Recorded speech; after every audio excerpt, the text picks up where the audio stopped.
Hello everyone, and welcome to another EdTech tip of the week. This week's tip comes from a website called readwritethink.org.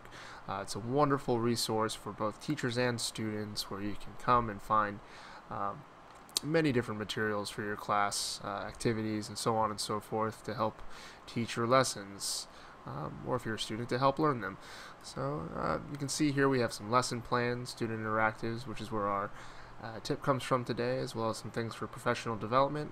And you can even filter them out by grade level, learning objectives, or themes, or resource type even, whatever is easiest for you. So let's begin by searching for our tip. This week's tip is actually acrostic poems, and you may or may not know what an acrostic poem is, and if you don't, you're about to find out. If you do, just stick with me here.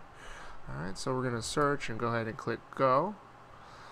And it'll be our first tool here on our list. Alright. And that's actually the printout, so let's just go back. I have to read carefully when we do search.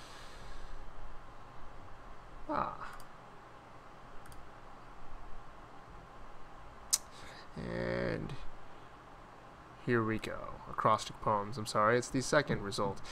Okay, and we'll just click Get Started to go ahead and go into the tool.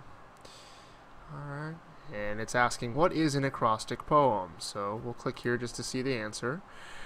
An acrostic poem uses the letters in a topic word to begin each line. All lines of the poem should relate to or describe the poem. So I find this useful just to, you can use it as an activity in your classroom to make sure that your students fully understand a topic or something it is that they might be studying in their classroom. So let's just see how this works. It's pretty simple, straightforward here.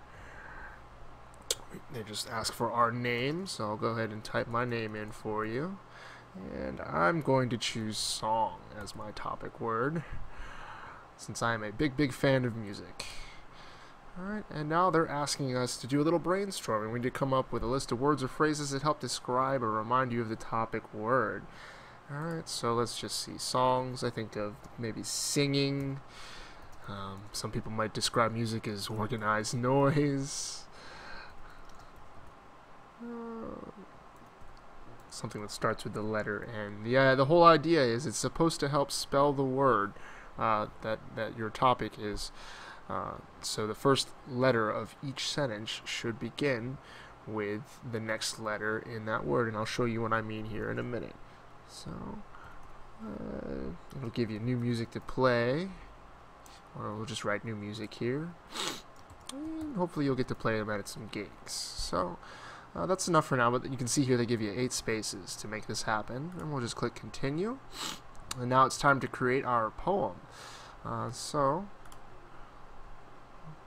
let's just see here. Singing a tune makes organized noise and forms new music to play at my gigs.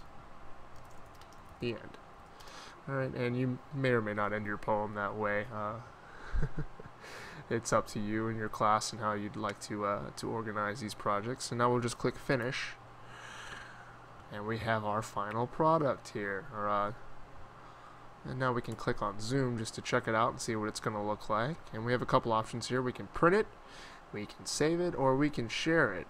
Whichever you'd like to do with your class once you're done, it's up to you. But as you can see, this is all pretty plain and simple. There's no need to sign up or register for anything. You just come in and you have your class do the activity. So I hope you find this very helpful, and hopefully this will give you something else to add to your lesson plan and help teach your kids. That is all.